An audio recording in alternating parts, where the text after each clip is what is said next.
దేవునికి స్తోత్రములు.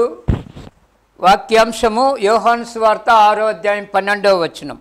వారు తృప్తిగా తినిన తర్వాత ఏమీ నష్టపడకుండా మిగిలిన మొక్కలు పోగు చేయడనే తన శిష్యులతో చెప్పెను. దేవునికి స్తోత్రం. హల్లెలూయా. మన ప్రభువును ప్రియరక్షకుడైనటువంటి యేసుక్రీస్తు నామములో ఆత్మీయ బంధువులైన మీ అందరికీ ప్రత్యేకమైన వందనాలు తెలియజేస్తున్నాను. హల్లెలూయా. దేవుడు అనుగ్రహించినటువంటి ఈ మంచి దినాన్ని బట్టి నేను ప్రభువును స్తుతిస్తున్నాను. ఇది మంచి దినము అనడంలో నా ఉద్దేశం ఏంటి అంటే, మనం ఆయన మీద ఆధారపడి ఆయన సన్నిధిలో గడిపినప్పుడు ప్రతిదినము చెడ్డదే అయినప్పటికీ చెడ్డ దినాన్ని దేవుడు మన కొరకు మంచి దినంగా మారుస్తాడు. ఇది యెహోవా ఏర్పాటు చేసిన దినం. ఈరోజు ఒక ప్రత్యేకమైన పండగ లేదు, లేకపోతే ఏదైనా అకేషన్ లేకపోవచ్చు, అయినప్పటికీ కూడా ఇది ఒక మంచి దినంగా దేవుడు మనకు మారుస్తాడు అనే సంగతిని నేను మీకు జ్ఞాపకం చేస్తున్నాను. దేవుని స్తోత్రం. హల్లెలూయా.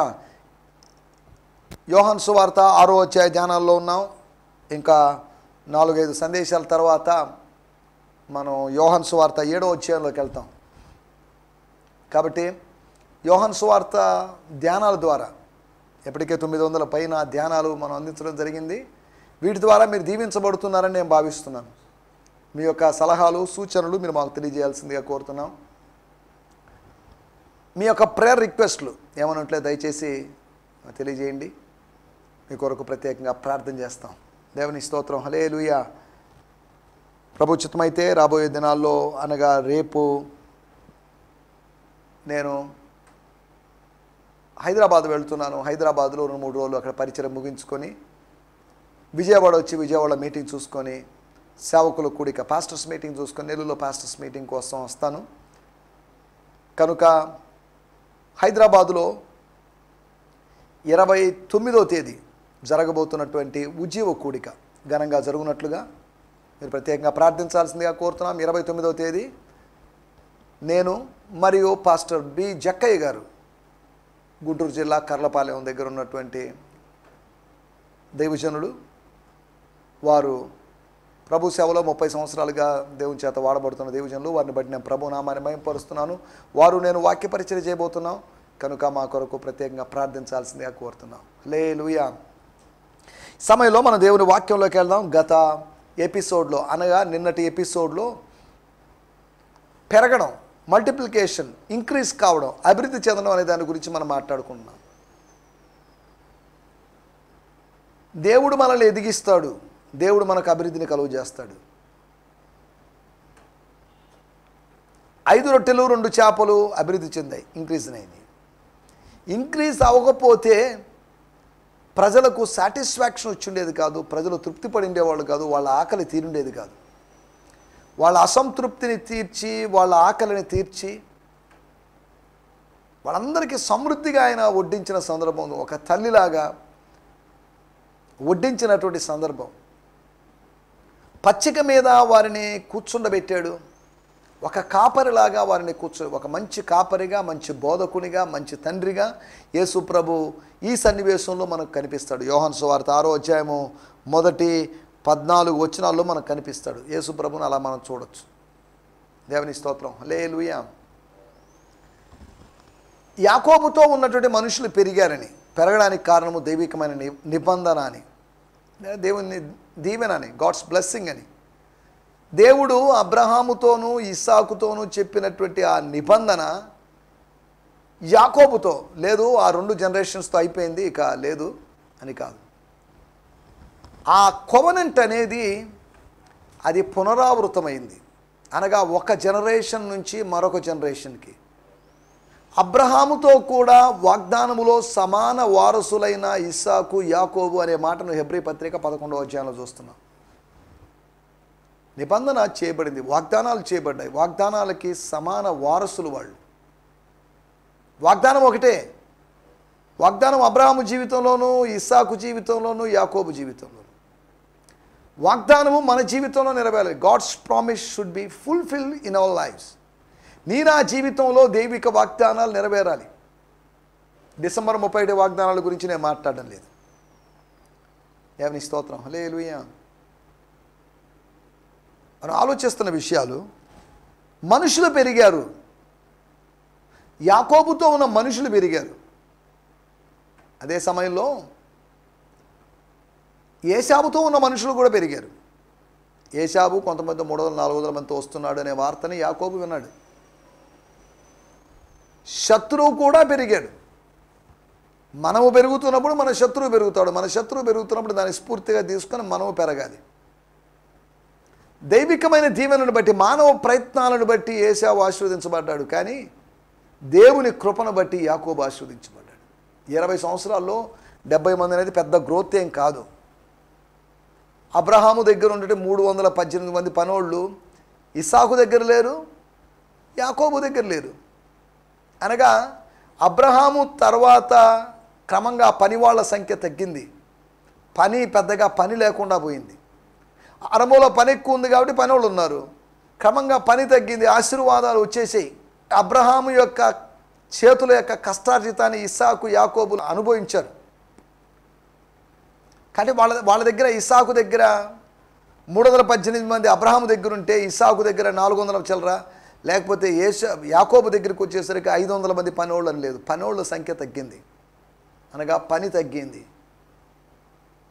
అనగా కూడబెట్టిన దాన్ని, సంపాదించిన దాన్ని, కొండలాగా కూర్చబడినటువంటి ఆస్తిని అనుభవించడానికి వారసులు వచ్చేసారు. దేవుడు వారసులను లేవనెత్తాడు. మనం వారసులం, క్రీస్తు తోడి వారసులం. దేవుడు మనల్ని లేపాడు, రేపాడు.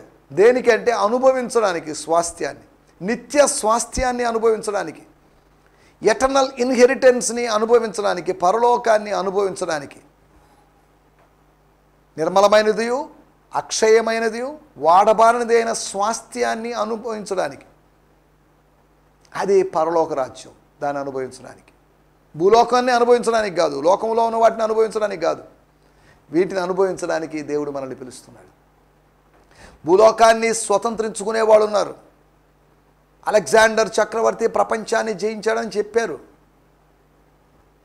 అలాగే కొంతమంది ఆయా దేశాలను, రాజ్యములు జయించారని రాయబడింది. కానీ మనము పాపాన్ని జయిస్తున్నాం, మన మనసును జయిస్తున్నాం, శత్రువును జయిస్తున్నాం. విజయాలు ఇలాగా మనం సాధిస్తున్నాం. దేవునికి స్తోత్రం, హల్లెలూయా. రెండవదిగా ఇశ్రాయేలీలు ఆశీర్వదించబడ్డారు. వాళ్ళు పెరిగారు. వాళ్ళని ఎంత ఇబ్బంది పెట్టారో అంతగా వాళ్ళు అభివృద్ధి చెందారు. అపోస్తల కార్యం 7వ అధ్యాయంలో స్టెఫను చేసిన ప్రసంగంలో అదే చెప్తాడు. వారిని బాధించిన కొలది వాళ్ళు పెరిగారు అని రాయబడింది. దేవుని స్తోత్రం. దేవుని బిడ్డలను బాధించినా ప్రమాదకరమే. స్తోత్రం, హల్లెలూయా. ఇక్కడ రాయబడిన మాటలు, స్తోత్రం, ఆ వాక్య భాగము, స్తోత్రం, హల్లెలూయా. 17వ వచనంలో రాయబడింది. అపోస్తల కార్యములు 7వ అధ్యాయము 17వ వచనం. అయితే దేవుడు అబ్రహామునకు అనుగ్రహించిన వాగ్దాన కాలము సమీపించిన కొలది ప్రజలు ఐగుప్తులో విస్తారముగా అభివృద్ధి పొందిరి. స్తోత్రం. ప్రజలు విస్తారంగా అభివృద్ధి పొంది 1000 రెట్లు అనేటువంటి దేవుని ఒక వాగ్దానం. 1000 రెట్లు అని మోషే ద్వారా పలకబడిన మాట మనం ద్వితీయోపదేశకాండం 1వ అధ్యాయంలో చూసాం. తర్వాత తలాంతులు పెరిగాయి. టాలెంట్స్ అనగా కాయిన్స్, గోల్డ్ కాయిన్స్, అవి పెరిగాయి. 5 మిగలలేదు. 5 10 అయింది, 2 4 అయినాయి, కానీ 1 మాత్రం 1గా ఉంది. దేవుని వనరుల్ని మనం దుర్వినియోగం చేసుకోకుండా సద్వినియోగం చేసుకుంటే అవి ఇంక్రీజ్ అవుతాయి. మనుషులు, ఇశ్రాయేలులు, తలాంతులు, రొట్టెలు, ఈ 4 పెరిగిన విషయాలుగా మనం గత ఎపిసోడ్లో మాట్లాడుకున్నాం. రండి మనం ఈ సమయంలో దేవుని వాక్యాన్ని ధ్యానించుకుందాం. స్తోత్రం, స్తోత్రం. యోహాను సువార్త 6వ అధ్యాయము 12వ వచనం. వారు తృప్తిగా తినిన తర్వాత ఏమీ నష్టపడకుండా. దేవుని స్తోత్రం, హల్లెలూయా. చదువుతున్నాను. When everyone was satisfied. Most of the people were satisfied అని కాదు. When everyone was satisfied. అందరూ, ప్రతి వాడు, అనగా స్త్రీలు, పురుషులు, లెక్క పెట్టబడిన వారు, లెక్కలో లేనివారు, లెక్కించిన వారు, గుంపులు కనిపిస్తున్నాయి నాకు. ఒకటి లెక్క పెట్టిన గుంపు శిష్యులు, లెక్కలోకి వచ్చిన గుంపు 5000 మంది పురుషులు, లెక్కించబడని వాడు, లెక్క చేయబడని వారు ఉన్నారు. వాళ్ళు స్త్రీలు పిల్లలు. ఈ 3 గ్రూప్స్ ఉన్నాయి. సరే, ఏదేమన్నా ఇప్పుడు 3 గ్రూప్స్ గురించి కాదు, ఈ 3 గ్రూప్స్ కూడా when everyone was satisfied Jesus told his disciples. అందరూ తినేసి ఇక బహుశా తిని భుక్తాయాసమో కూటి కునుకో లేదా ఏదో నిద్ర వస్తుంది, ఇక చిన్న నిద్రపోదాము అని అనుకుంటున్న మూమెంట్లో యేసు ప్రభు చెప్పిన మాట, జీసస్ టోల్డ్ హిస్ డిసైపుల్స్, తన శిష్యులకు చెప్పిన మాట, now go back and gather up the pieces left over so that nothing will be wasted. ఏది వేస్ట్ కాకూడదు, వ్యర్థం చేయకూడదు. మన కుటుంబాల్లో మన ఇళ్లలో పిల్లలు ఆహారాన్ని వ్యర్థం చేస్తుంటారు. అక్కడక్కడ మీటింగ్లకు వెళ్తే ప్రజలు ఆహారాన్ని వ్యర్థం చేస్తుంటారు. దేవుని సేవకులు ఆహారాన్ని వేస్ట్ చేస్తుంటారు. నేను కూడా ఆహారం వేస్ట్ చేసే సేవకులతో చెప్తాను, ఏది అంత రైస్ మిగిలి చేసారేంటి, వదిలేశారేంటి, చికెన్ పీసెస్ వదిలేశారేంటి, పలాంది వదిలేశారేంటి, మీ ముందర పెట్టినవి తినండి, స్తోత్రం చెప్పి తినండి, మిగిల్చి వేస్ట్ చేయడానికి వీల్లేదు. యేసు ప్రభు శిష్యులకు నేర్పించిన పాట, డోంట్ వేస్ట్ ఎనీథింగ్. ఆహారం మన కష్టార్జితం ద్వారా వచ్చినప్పటికీ కూడా దేవుని కృపను బట్టి వచ్చింది కాబట్టి don't waste it, don't waste a food. ఆహారం లేని వాళ్ళు చాలామంది ఉన్నారు. దారిద్ర్య రేఖకు దిగువన ఉన్నవాళ్ళు బోల్డ్ మంది ఉన్నారు.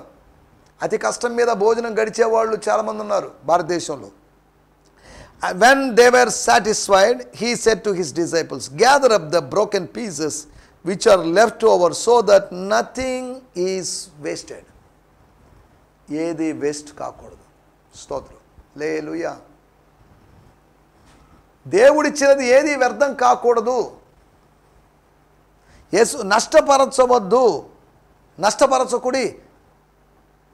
నష్టపరచకూడనటువంటి 4 విషయాలు మీకు జ్ఞాపకం చేయాలని ఆశిస్తున్నాను.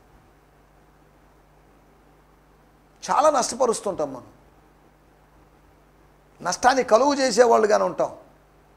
లాభదాయకం లేకపోతే లాభం తెచ్చిపెట్టేవాళ్ళుగా కాదు. సంస్థల్లో, సహవాసాల్లో, కుటుంబాల్లో కొంతమంది కూర్చొని తినడం వలన నష్టాన్ని తెస్తున్నారు. లాభాలను తేవడం లేదు. లాభాలు తేవాలి, ఆదాయం తేవాలి, ఇన్కమ్ తీసుకొని రావాలి. ఎక్స్పెన్సెస్ చూపించేవాళ్ళు కాదు కావాల్సింది. ఈ మాట చెప్పినప్పుడు ఒక మాట చెప్తాను. బ్యాప్టిస్ట్ మిషనరీస్ కొన్ని సంవత్సరాల క్రితం 19వ శతాబ్దంలో విలియం కేరీని ఇండియాకు పంపించారు. బ్యాప్టిస్ట్ మిషన్ వాళ్ళు విదేశాల నుంచి ఇచ్చిన దానికన్నా 3-4 రెట్లు అధికంగా ఇక్కడ ఆయన వేరువేరు కార్యక్రమాలు చేసి విదేశాలకు పంపించేవాడట.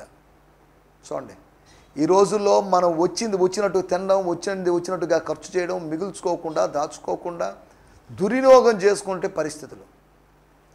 విదేశాల్లో అనేక మంది దేవజనులు కన్నీరు కార్చి ఉపవాసం ఉండి వాళ్ళు కూడగట్టుకున్న డబ్బు భారతదేశంలో పరిచర్యకని పంపిస్తే ఇక్కడ కార్ల కోసం, లగ్జరీల కోసం, హోటళ్ళ కోసం ఖర్చు చేయబడ్డాం. అది ఎంత విచారకరమైన విషయం. నిశ్చయంగా మన చేతుల కష్టాయితే మనం తినాలి, కారులో తరగాలి, తప్పేం లేదు. కానీ ఈ రోజులో ధనము దుర్వినియోగం, దేవుని బిడ్డల యొక్క ధనము దుర్వినియోగం అవుతుంది. Don't waste money. సరే, ఏదేమైనప్పటికీ 4 విషయాలు మీకు జ్ఞాపకం చేస్తాను. మొట్టమొదటి మాట యోహాను సువార్త 6వ అధ్యాయము 12వ వచనము, వారు తృప్తిగా తినిన తర్వాత ఏమీ నష్టపోకుండా, స్తోత్రం, మిగిలిన ముక్కలు పోగు చేయడని శిష్యులతో చెప్పాను. స్తోత్రం, హల్లెలూయా. ఒక నీట్నెస్ కోసమని కాదు ప్రభు చెప్తున్న మాట. నీట్నెస్ ఉండాలి. లెఫ్ట్ ఓవర్స్ అక్కడక్కడ ఉన్నాయనుకోండి, వేస్ట్ వ్యర్థమైన పదార్థాలు అక్కడక్కడ ఉన్నాయి అంటే మనకు ఇబ్బంది. దాని ద్వారా బ్యాక్టీరియాలు, వైరస్లు, లేకపోతే కుక్కలు, లేకపోతే పందులు ఇవన్నీ వచ్చి అక్కడ వాతావరణం సరిగా ఉండదు. దేన్ని వేస్ట్ చేయొద్దు. స్తోత్రం. తినగలిగినంత తీసుకుందాం, కాస్త తక్కువనే తీసుకుందాం. వ్యర్థం చేయడం వల్ల లేకపోతే వేస్ట్ చేయడం వల్ల ఎటువంటి ప్రయోజనం లేదు. ఇతరులకు ఉపయోగపడేదాన్ని కూడా మనం వ్యర్థం చేయడం విచారకరమైన విషయం. ఇక్కడ రాయబడిన మాట మొట్టమొదటిది, డోంట్ వేస్ట్ యువర్ రిసోర్సెస్, వనరులను వ్యర్థం చేయొద్దు. దేవుడిచ్చినటువంటి బార్లీ రొట్టెలైనా, దేవుడిచ్చినటువంటి గోధుమ రొట్టెలైనా, దేవుడిచ్చినటువంటి ఏమైనా కానీ దేవుడిచ్చిన దేన్ని వేస్ట్ చేయడానికి వీల్లేదు. దేవుడిచ్చిన దాన్ని వేస్ట్ చేశామనుకోండి, దేవునికి మనం లెక్క చెప్పాల్సిన అవసరం ఉంది. దేవుడు ఒకరోజు లెక్క అడుగుతాడు. ఒకరోజు తీర్పు దినమందు మనలో ప్రతివాడు, రోమీలకు రాసిన పత్రిక 14వ అధ్యాయంలో రాయబడింది, ప్రతివాడు దేవునికి లెక్క అప్పగించాలి. దేవుడు మనకిచ్చిన టైం విషయంలో, డబ్బు విషయంలో సంపాదించుకుంటున్నారు, బాగానే ఉంది. దేవుని సేవకునికి, మీ స్థానిక సంఘ కాపరికి దశమ భాగం ఇవ్వకపోతున్నారు. విచారకరమైన విషయం. దశమ భాగం టీవీ స్పీకర్స్కి కాదు రావాల్సింది. దశమ భాగం మీ స్థానిక సంఘ కాపరికి వెళ్ళాలి. మీ స్థానిక సంఘ కాపరి మీ మధ్యలో పరిచర్య చేస్తున్నాడు కనుక ఆయన ఆ భౌతికమైనటువంటి ఆ ఫిజికల్ బ్లెస్సింగ్ని అనుభవించాలి. మీకోసం ఆయన ప్రార్థన చేసి, ఆయన వాక్యం బోధించి, ఆయనని చేస్తే ఎక్కడో ఉన్నటువంటి టీవీ ప్రసంగికులకు ఇవ్వడం ఏంటి? మీరు స్థానిక సంఘం, love your local church, love your local pastor. మీ స్థానిక సంఘ కాపరిని ప్రేమించండి, ఆయన్ని ప్రోత్సహించండి. దేవుని స్తోత్రం, హల్లెలూయా. మనం ఇక్కడ ఆలోచిస్తున్న విషయం, వనరులను వ్యర్థం చేయొద్దు. రిసోర్సెస్ దేవుడు ఇచ్చాడు. చిన్నవా పెద్దవా అని అడగొద్దు. మిగిలినటువంటి చివరి రొట్టె ముక్క కొద్ది పిండి ఉంది, అయినప్పటికీ కూడా అందులో మొదటి అప్పము చేయమని అడిగినప్పటికీ కూడా విసుక్కోకుండా, సనుగు లేకుండా సంతోషంగా దైవజనునికి ఇచ్చింది. కాబట్టి కష్ట సమయంలో, ఇంచుమించు 3.5 సంవత్సరాల కాలం కరువు సమయంలో కూడా ఆ కుటుంబం, విధవరాలి కుటుంబం పోషించబడింది. నువ్వు పోషించబడాలి అంటే దేవునికి ఇవ్వాలి. దేవునికి ఇచ్చినప్పుడు నువ్వు పోషించబడతావు. నా మందిరములో ఆహారం ఉండినట్లు దేవుని మందిరంలో ఆహారం ఉండాలి. దేవుని మందిరంలో ఆహారం ఉండాలంటే వండి పెట్టిన తీసుకొచ్చి పెట్టాలని కాదు దాని అర్థం. దేవుజనులు ఆహారం తినాలి. దేవుని పరిచర్య చేసేవాళ్ళు, ఆ రోజుల్లో దేవాలయంలో యాజకులు, పరిచర్య చేసేవాళ్ళు, లేవీలు, వీళ్ళందరూ ఉన్నారు. వాళ్ళకి ఆహారం కావాలి. ఎక్కడి నుంచి వస్తుంది?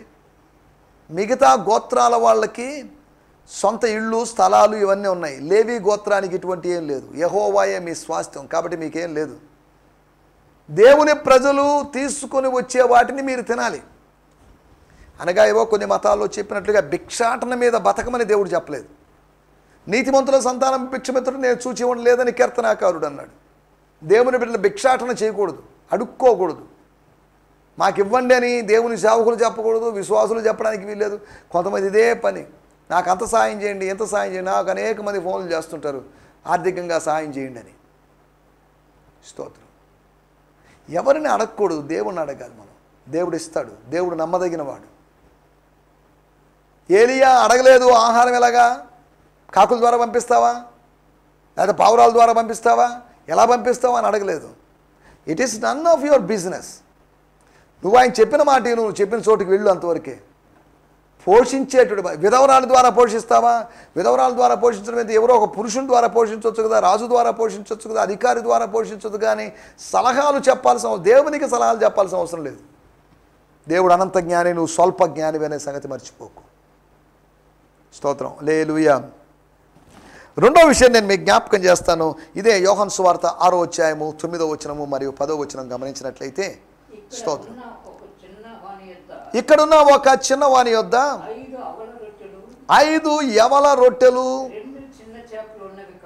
ఉన్నవి, కానీ ఎంతమందికి ఏమాత్రము అని ఆయనతో అనగా,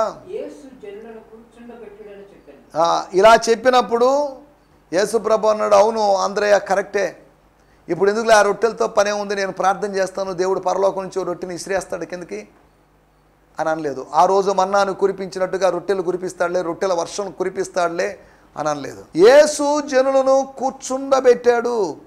కూర్చుండబెట్టమని చెప్పాడు. అనగా అంద్రయ్య చెప్పినటువంటి మాటని అలక్ష్యం చేశాడు. అంద్రయ్య లెక్కల్ని, అంద్రయ్య యొక్క క్యాలిక్యులేషన్ని మనం గత ఎపిసోడ్లో మాట్లాడుకున్నాం. ఫిలిప్పు యొక్క ప్రణాళికని, అంద్రయ్య యొక్క అలక్ష్యాన్ని, మిగిలిన వారి మౌనాన్ని అది పట్టించుకోబడలేదు, అది లెక్కలోకి తీసుకోనబడలేదు, పరిగణలోకి తీసుకొని రాబడలేదని మనం గత ఎపిసోడ్లో మాట్లాడుకున్నాం. ఇప్పుడు చూడండి, అనవసరంగా మాట్లాడాడు. ఆ మాటలు ప్రభు అలక్ష్యం చేశాడు, పట్టించుకోలేదు. కూర్చుండబెట్టండి. ఇంకా చెప్పాలంటే సున్నితమైన గద్దింపది. ఇవి ఏమాత్రం ఇవి అనేటువంటి ప్రశ్నకి సమాధానం ప్రభు చెప్పలేదు. బోధకుడా నువ్వు ఎక్కడున్నావు అని 6వ అధ్యాయం 25వ వచనంలోని నువ్వు ఎప్పుడు ఇక్కడికి వచ్చితివి అని జనసమూహం యొక్క ప్రశ్నకు యేసు సమాధానం చెప్పలేదు. యేసు అన్ని ప్రశ్నలకు సమాధానం చెప్పడు. పిలాతు అడిగాడు, ఎవరు నువ్వు, యూదుల రాజువా అన్నప్పుడు మౌనంగా ఉన్నాడు.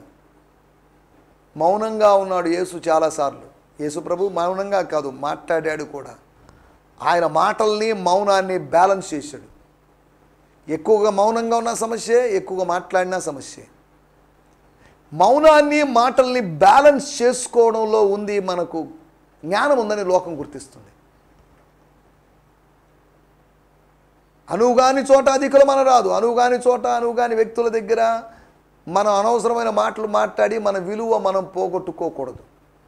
చాలాసార్లు మన విలువ మనమే పోకూడదు. నేనెవరో తెలుసా, నువ్వెవరైతే మాకేమి, ఎందుకు ఆ ప్రశ్న? నేనెవరో తెలుసా, నువ్వెవరో నీకు తెలిస్తే చాలు. నువ్వెవరో ఇతరులకు తెలియాల్సిన అవసరం లేదు. నువ్వెవరో దేవునికి తెలిస్తే చాలు. దేవుడు ఎవరో నీకు తెలిస్తే చాలు. నేనెవరో తెలుసా, మా నాన్న ఎవరో తెలుసా, మా తాత ఎవరో తెలుసా? ఎందుకు ఇవన్నీ వ్యర్థమైనటువంటి మాటలు? ఒట్టి మాటలు లేమిడికి కారణం. నిష్ప్రయోజనమైన మాటల ద్వారా మీ మాటలన్నీ గాలి మాటలు వంటివే అని యోబు అంటాడు. నిష్ప్రయోజనమైనటువంటి మాటలు బలపరచలేవు, ఆదరణ అనుభవంలోకి తీసుకొనాలేవు. అంద్రెయ యొక్క మాటలు అలక్ష్యం చేయబడ్డాయి. కాబట్టి మనకు అక్కడి నుంచి ఒక సలహా ఏంటంటే, ఒక సూచన ఏంటంటే, దేవుడు మనకిస్తున్నటువంటి పరోక్షంగా చెప్తున్న విషయం, don't care the words of Andrews అనేటువంటి వాళ్ళు ఉన్నారు. అలక్ష్యం చేసేవాళ్ళు, చిన్నచూపు చూసేవాళ్ళు, విషపు చూపులు చూసేవాళ్ళు, లేదా చులకనగా మాట్లాడేవాళ్ళు, తక్కువ అంచనా వేసేవాళ్ళు ఉంటారు. Don't care them. స్తోత్రం, హల్లెలూయా. చెవిటి వాడైనట్టు ఊరుకో, నువ్వు చెవిటి దానిగా ఊరుకో. అది బ్లెస్సింగ్, అది ఆశీర్వాదం. దేవునికి స్తోత్రం, హల్లెలూయా. రెండో విషయాన్ని, మాటలను నష్టపరుచుకోవద్దు, మాటలను వేస్ట్ చేయొద్దు. ప్రతి మాట అమూల్యమైనది. మత్తయి సువార్త 12వ అధ్యాయంలో రాయబడింది, మన మాటలను బట్టి మనము నీతిమంతులుగాను అపరాధులుగాను తీర్చబడతాం. మన హృదయంలో ఉన్న దాన్ని బట్టి మాట్లాడతాం. ఈ మాట్లాడిన దాన్ని బట్టి మనం తీర్పులోకి వస్తాం. కాబట్టి నీ మాట జాగ్రత్త. అంద్రేయలాగా అనవసరమైన మాటలు మాట్లాడొద్దు. ఫిలిప్పులాగా అనవసరమైన మాటలు మాట్లాడొద్దు. విశ్వాస పరీక్షలో నువ్వు పరీక్షించబడుతున్నప్పుడు వ్యర్థమైన మాటలు మాట్లాడొద్దు. పరీక్ష రాస్తున్నప్పుడు మాట్లాడుతూ కూర్చుంటే పని జరగదు. అప్పుడు వాళ్ళు నిమగ్నమైపోవాలి. ఒకరితోనొకరు మాట్లాడుకున్న టైం వేస్ట్ అయిపోతుంది. పరీక్షా సమయంలో మౌనం వహించాలి. వాళ్ళు పరీక్షించబడుతున్నారు. తాను ఏమి చేయనై ఉన్నాడో ఎరిగి అతన్ని పరీక్షించుటకై, ఫిలిప్పును పరీక్షించుటకై, అంద్రేయను పరీక్షించుటకై, శిష్యులను పరీక్షించుటకై మన ప్రభు అంతరింద్రియములను పరిశీలించువాడు. మనల్ని పరీక్షించాలనుకుంటున్నాడు. అబ్రహామును పరీక్షించిన దేవుడు. స్తోత్రం, హల్లెలూయా. ఎందుకంటే పరీక్ష నిరీక్షను పుట్టిస్తుందని ఆయనకు తెలుసు. అట్టి నిరీక్షణ మనలో పుట్టాలనే ఉద్దేశంతో మనల్ని ఆయన పరీక్షిస్తున్నాడు. స్తోత్రం, హల్లెలూయా. రెండో విషయం, మాటలను వ్యర్థం చేసుకోవద్దు, నష్టపరచుకోవద్దు. Every word is precious. ఆణిముత్యాల్లాంటి మాటలు మాట్లాడాలి. సరసోక్తులైనను, పోకిరి మాటలైనను, పిచ్చి మాటలైనను, ముసలమ్మ ముచ్చట్లైనను ఇవన్నీ వద్దు, వదిలేయండి, వీటికి దూరంగా ఉండండి అని దేవుని వాక్యం చెప్తుంది. దేవునికి స్తోత్రం, హల్లెలూయా. మొట్టమొదటి మాట మనం ఆలోచించిన మాట, వనరులను నష్టపరచొద్దు. రెండవది, మాటలను నష్టపరచుకోవద్దు. ఒక్క మాట మాట్లాడాం, వెనక్కి తిరిగి తీసుకోలేం. ఒక మాట తొందరపడి అనేసాం, మళ్ళీ దానికి వెనక్కి తీసుకోలేం. స్తోత్రం, హల్లెలూయా. మూడో విషయాన్ని నేను మీకు జ్ఞాపకం చేస్తాను. యోహాను సువార్త 6వ అధ్యాయము 15వ వచనం. రాజుగా చేయుటకు వారు వచ్చి తన్ను బలవంతంగా పట్టుకొని పోవచ్చున్నారని యేసు ఎరిగి మరలా కొండకు ఒంటరిగా వెళ్ళాడు. స్తోత్రం. ప్రజలు సాగిలపడి స్తుతించాల్సిన ప్రజలు స్తుతించడం మానేసి సింహాసనం మీద ఎక్కించాలనే ప్రయత్నం చేస్తారు. సింహాసనం మీద ఆల్రెడీ ఒకడు కూర్చోన్నాడు. వాడంతటా వాడు దిగిపోవడమే, కానీ వాడు ఏదైనా కారణాల వలన దిగిపోవడం జరిగితే అక్కడ ఖాళీ ఏర్పడితే సింహాసనం మీద కూర్చోవాలి, కానీ కూర్చోబెట్టాలి. కానీ కూర్చున్న వ్యక్తి ఒక ఒళ్ళో వేరొక వ్యక్తిని కూర్చోబెట్టలేంగా. ఇక్కడ మనం ఆలోచిస్తున్న మాట, వారి యొక్క ప్రయత్నాలు చూడండి, వాళ్ళ యొక్క ఎఫర్ట్లు ఎలాగా వ్యర్థమైపోతున్నాయో. స్తోత్రం. రాయబడింది, వారు సమయాన్ని వ్యర్థం చేసుకుంటున్నారు. They are wasting their time. సమయాన్ని వ్యర్థం చేసుకోవద్దు. రాజకీయాల కోసమో రాజకీయ సంబంధమైనటువంటి మాటల కోసం మీ సమయాన్ని వ్యర్థం చేసుకోవద్దు. వచ్చే ఎన్నికల్లో 2024లో ముఖ్యమంత్రి ఎవరు అవుతారు? పలానా ఆయన అవుతాడా, పలానా ఆయన అవుతాడా, ఇంకొక ఆయన అవుతాడా? ఎవరు అధికార స్థానంలో ఉన్నా కానీ వీటన్నిటినీ నియంత్రించగలిగిన శక్తి మన దేవునికి ఉంది. ఆయన ప్రభువులకు ప్రభు, రాజులకు రాజు అనే సంగతి మర్చిపోవద్దు. కాబట్టి ఆయన కాదులే ఈయన అవుతాడు, ఈయన కాదులే ఆయన అవుతాడని వాదించడం వల్ల ప్రయోజనం ఏంటి? మన బంధాలు, మన యొక్క అనుబంధాలు, మన స్నేహాలు దెబ్బతినడం తప్ప ఏమీ లేదు. చూద్దాం ఎవరు అవుతారు. ఎవరైనా దేవునికి స్తోత్రం. ఎవరైనా మన కష్టాలు మారవు, మన కష్టాలు కష్టాలుగానే ఉంటాయి. స్తోత్రం. హల్లెలూయా. మారాల్సింది ప్రభుత్వాలు కాదు, మారాల్సింది అధికారాలు కాదు, మారాల్సింది అధికారులు కాదు, మారాల్సింది మనమే మారాలి. స్తోత్రం. దేవుని పట్ల మనకున్న దృక్పథం మారాలి అంతవరకే. సరే, రాజకీయాలు కాదు, ఆత్మీయత ముఖ్యం. రాజకీయాలకు సమయం కాదు. This is not time for politics. This is time for spirituality. This is time for prayer and praises. స్తోత్రం. 4వ విషయం నేను మీకు జ్ఞాపకం చేస్తాను. 3వ విషయం, సమయాన్ని వ్యర్థపరచుకోవద్దు, నష్టపరచుకోవద్దు. 1 వనరులను, 2వది మాటలను, 3వది సమయాన్ని. 4వ విషయాన్ని నేను మీకు జ్ఞాపకం చేస్తాను. యోహాను సువార్త 6వ అధ్యాయము 27వ వచనం.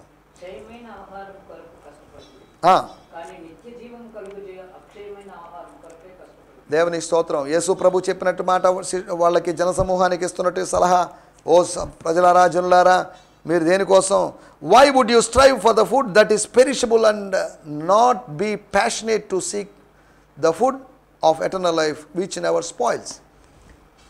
ఒక తర్జుమాలో, ద వాయిస్ అనేటువంటి తర్జుమాలో ఇచ్చినట్టు మాట ప్రకారం మీ జీవితాన్ని వ్యర్థమైన ఆహారం కోసం, క్షయమైన ఆహారం కోసం వెతకడంలో మీరు ఖర్చు చేయవద్దని ఉంది. అనగా డోంట్ వేస్ట్ యువర్ లైఫ్. స్తోత్రం. హల్లెలూయా. 1, number 1, don't waste your sources. Number 2, don't waste your words. And number 3, don't waste your time and don't waste your life. నీ జీవితాన్ని ఏమాత్రం వ్యర్థం చేసుకోవద్దు. ఈ జీవితం సార్థకం కావాలి, ప్రయోజనకరమైనదిగా మారాలి. స్తోత్రం. వ్యర్థమైనటువంటి బలాన్ని ఇవ్వలేనటువంటి ఆహారము కాని దాని కొరకు వెళ్ళి మీ సమయాన్ని వ్యర్థం చేసుకోవద్దు, మీ జీవితాన్ని వ్యర్థం చేసుకోవద్దు. దయచేసి నా మాటలు ఇక్కడ ముగిస్తున్నాను. నష్టపరుచుకోవద్దు అనేటువంటి సందేశంలోంచి 4 విషయాలు మీకు జ్ఞాపకం చేశాను. దేవుని స్తోత్రం. ప్రభుచితమైతే మరలా రేపు ఉదయకాలం ఇదే సమయంలో కలుసుకుందాం. May God bless you. ఇదనమంతా దేవుడు మీకు ఆశీర్వాదకరంగా మార్చునుగాక. హల్లెలూయా. స్తోత్రం. మీ అందరికీ వందనాలు. ఈ సందేశము మీకు ఆశీర్వాదకరంగా ఉందని నమ్ముచున్నాము. ప్రార్థన అవసరతల కొరకు మమ్మల్ని సంప్రదించవలసిన మా చిరునామా గిద్యోన్ మిషన్ చర్చ్, 6వ వీధి, శాంతినగర్, నెల్లూరు 4, ఆంధ్రప్రదేశ్. పిన్ 524004. మా ఫోన్ నంబర్లు 7036443613 మరి ఒక నంబర్ 9392293010. మా ఈమెయిల్ ఐడి gfihmi2015@gmail.com. దేవుడు మిమ్మును ఆశీర్వదించునుగాక. ఆమేన్.